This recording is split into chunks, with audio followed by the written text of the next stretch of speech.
Ladies and gentlemen, David Ornstein, the Oni is here to make us all nice and horny. Come on, ladies and gentlemen, Malo Gusto in the house. All right. Here we go, back again on the other side of the coin. All right, welcome back to the other side of the coin, ladies and gentlemen. Look at this. This is the news that we've been waiting for. Look, I know we're going to have to loan back Malo Gusto back to Lyon. I understand that, but do you know what? As I've been saying recent times, we are going for our first priorities. It's very important to make sure you land your first priorities. If it's not the first one, then the second one at most.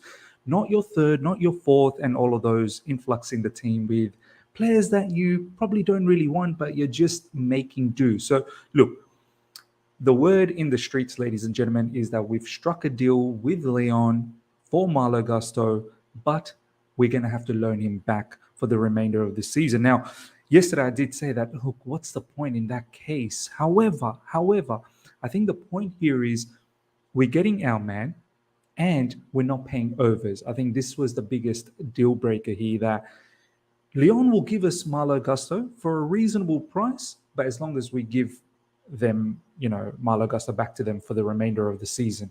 If we didn't do that, we would have to pay overs. So from that aspect, I'm okay. And I've said recently, no need to panic buy. I think we now have enough ingredients for Graham Potter to go out there and win games.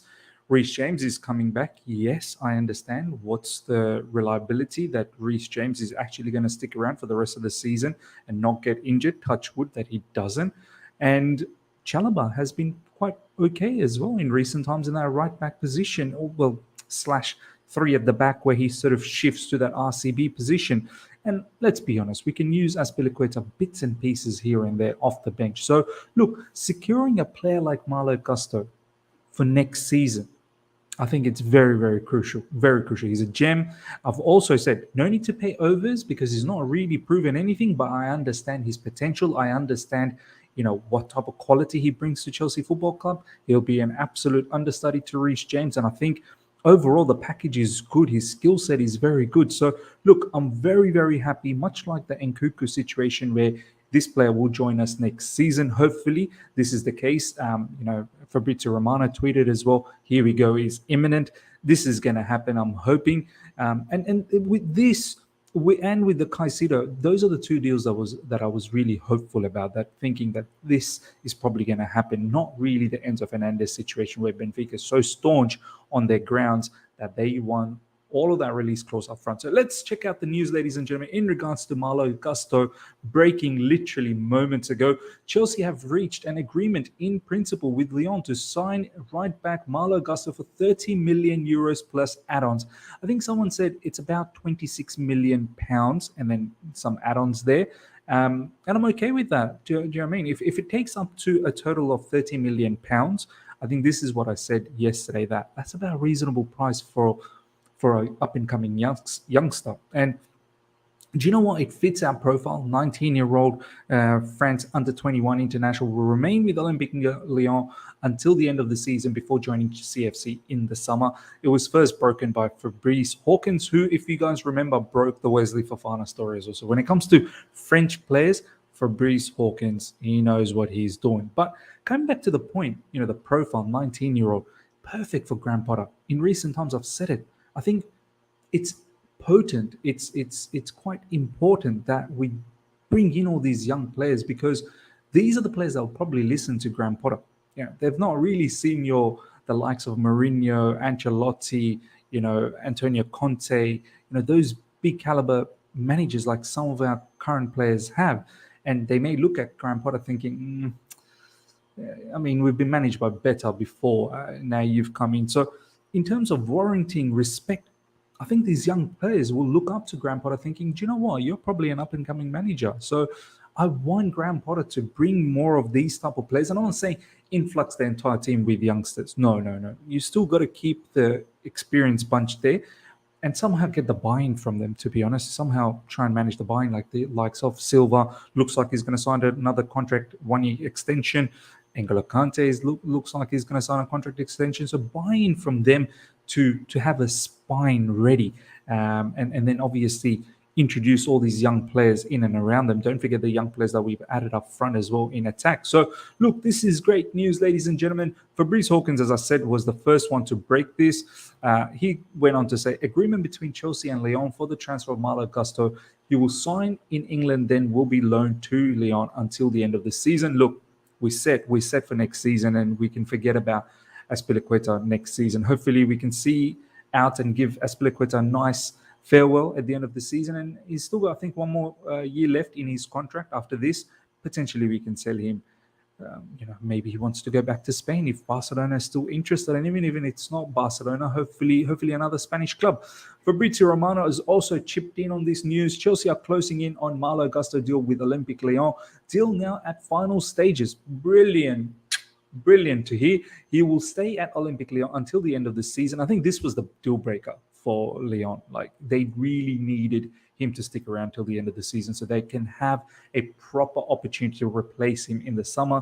We're running out of time, so I can understand that Lyon probably doesn't have enough option to go out in the market and get someone with such little time left. I think they tried to have a conversation with Tariq Lamptey. Looks like that's not going to happen. Obviously, Spurs are trying to do something as well with Pedro Porro, and Sporting are looking at Tariq Lamptey. So we'll see. And maybe that's probably one of the reasons why Lyon said, look, you can have your man. Your man wants to join you as well, but just give him to us for the remainder of the season, and you can have him from next season. And as I said, knowing that Reece James is going to be back from injury, look, maybe it's not the worst kind of scenario. I know we wanted a backup, but maybe start fresh from next season. Chelsea wanted him now, but for Olympique Lyon, only one way was summer move, as called by Fabrice Hawkins. Great to see. Final details then. Here we go soon, ladies and gentlemen. Let me know what you think about Malo Gusto. I know a lot of you guys were rooting for him. I know a lot of you guys were very excited for Malo Gusto. Some of you guys have been watching, Lyon for a while. You guys have been very excited about Malo Gusto. Look, young superstar.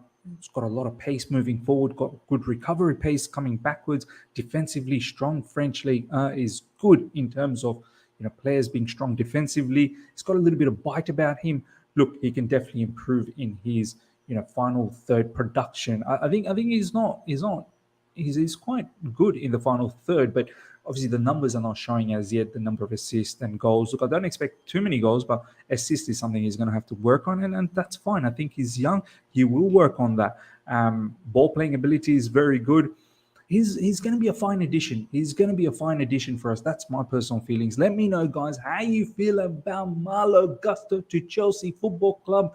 This is great news. Great news indeed. Now, next up, ladies and gentlemen, there was some madness happening for Moises Caicedo earlier on.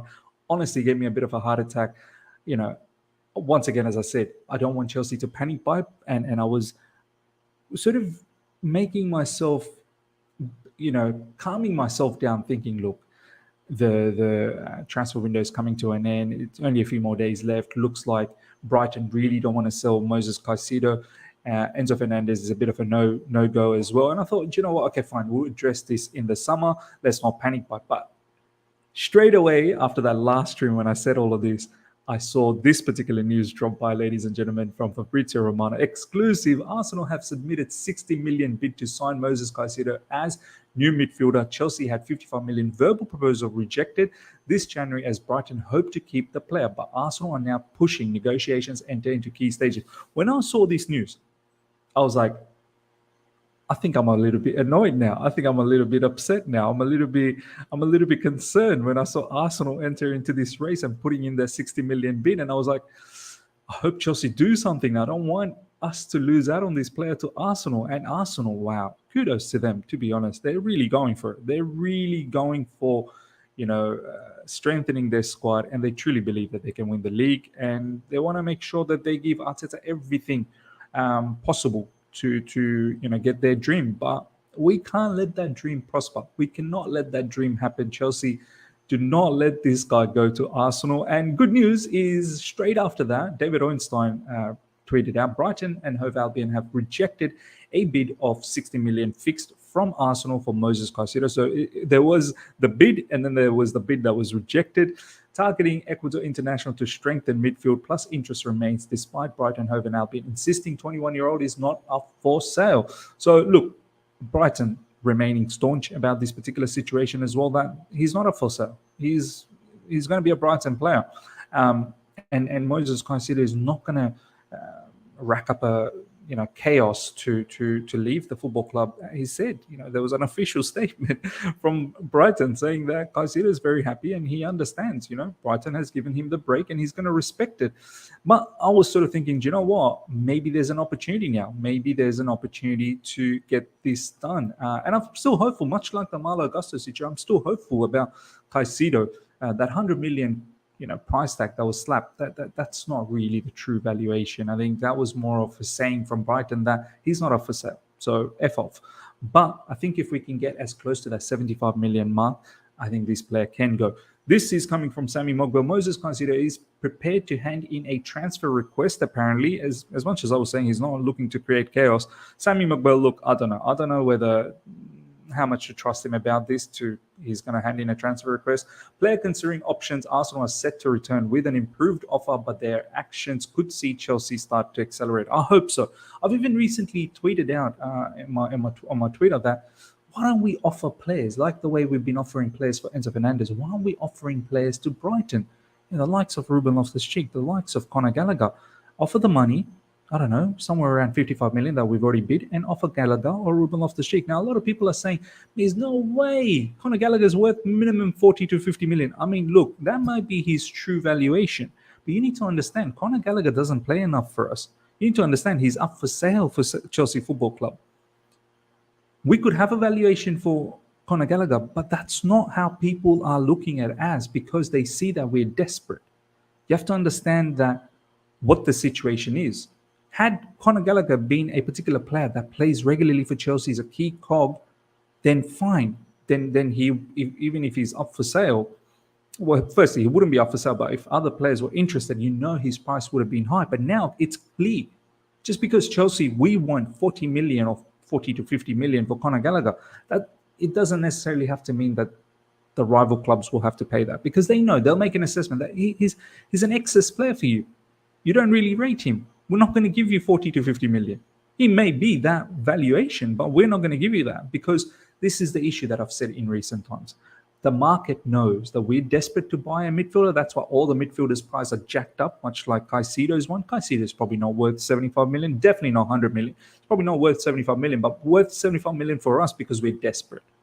That's the issue. And he's one of our first choices. If he's not first, he's definitely the second choice. If Enzo Fernandez is number one, then Caicedo is number two. So they know that the demand for Caicedo is there, and the demand for Conor Gallagher is not really there. It's not like teams are coming in screaming for his name and wanting him immediately. And if they do, they want him for unders. And I said, everyone that we want will be overs. Everyone that people want from us will be unders, unfortunately. We're going to have to respect that. We're going to have to hold that. But yeah, ladies and gentlemen, let me know what you think about everything that we've talked about. Look, Malo Gusto in the house, which is great news, but he's going to be loaned out to Lyon for the remainder of the season. And with Moises Caicedo, I'm still hopeful, but it looks like Arsenal trying to come in and maybe take revenge on that Mudryk situation that we had. Let me know how you feel about everything that's going on. It could be a bit of a madness for the remainder of the transfer window that's open. A few more days left. Caicedo is probably the only one that I'm thinking. I don't want any more panic situation happening right at the end if it's not Caicedo, but want to look out for if Arsenal make an attempt as well. So yeah, hope you guys have enjoyed this. Smash the like button if you're here for the first time. Subscribe, hit the bell notification to stay in touch with all my content. Till next time, see ya.